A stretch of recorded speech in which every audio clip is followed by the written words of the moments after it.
জ্বালানি সরবরাহ স্বাভাবিকের পাশাপাশি সাশ্রয়ী ব্যবহার নিশ্চিত করতে কঠোর অবস্থানে যাচ্ছে সরকার। বন্ধ করা হয়েছে পেট্রোল পাম্পে সব ধরনের রেশনিং, অর্থাৎ চাহিদামতো তেল নিতে পারবেন গ্রাহকরা। আর মার্কেটে অপ্রয়োজনীয় লাইটিং বন্ধ না করলে সরকার কঠোর হচ্ছে বলেও জানিয়েছেন জ্বালানি প্রতিমন্ত্রী। তিনি আরও জানান, বৈশ্বিক সংকটের মধ্যেও জ্বালানি তেলের দাম বাড়ানোর কথা ভাবছে না সরকার। মধ্যপ্রাচ্যের পাশাপাশি তৃতীয় কোনো দেশের মাধ্যমে তেল আনার কথাও জানান অনিন্দ ইসলাম অমিত। সিলন টি রপ্তানিতে শীর্ষে। পেট্রোল পাম্পগুলোতে এমন দীর্ঘ লাইন গত কয়েকদিনের স্বাভাবিক ঘটনা। ঘন্টার পর ঘন্টা লাইনে থেকে বাইকে 2 লিটার আর প্রাইভেট কারে মিলছিল 10 লিটার তেল। ঈদের 4-5 দিন আগে সেই সিদ্ধান্ত বাতিল করল সরকার।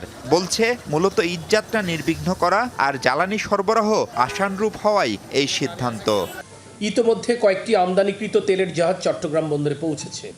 এটি একটি কারণ, জনগণের ঈদযাত্রা নির্বিঘ্নে পাওয়ার কারণ এবং বড় মৌসুমের কৃষকদের প্রয়োজনীয়তা আরেকটি কারণ। এই 3টে বিষয়কে বিবেচনা করেই সরকারি সিদ্ধান্ত গ্রহণ।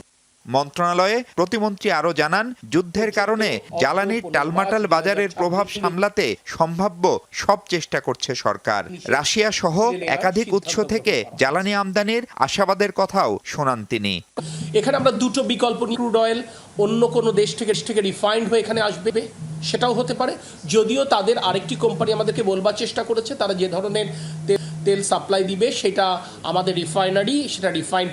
আসছে বড় মৌসুম, ধানের উৎপাদন নিশ্চিত করতে সেচের জন্য বাড়বে বিদ্যুতের চাহিদা। সেই সাথে গ্রীষ্মকালে এসির ব্যবহার সহ বিদ্যুতের চাহিদা বেড়ে যায় অনেকটাই। এ অবস্থায় এসি 25 ডিগ্রিতে রাখতে সবার সহযোগিতা চাই সরকার। এরই মধ্যে ঈদ উপলক্ষে শপিং মল আর মার্কেটে আলোকসজ্জা এমনকি দোকান বন্ধ হলেও লাইটিং অব্যাহত রাখার সমালোচনা করেন তিনি।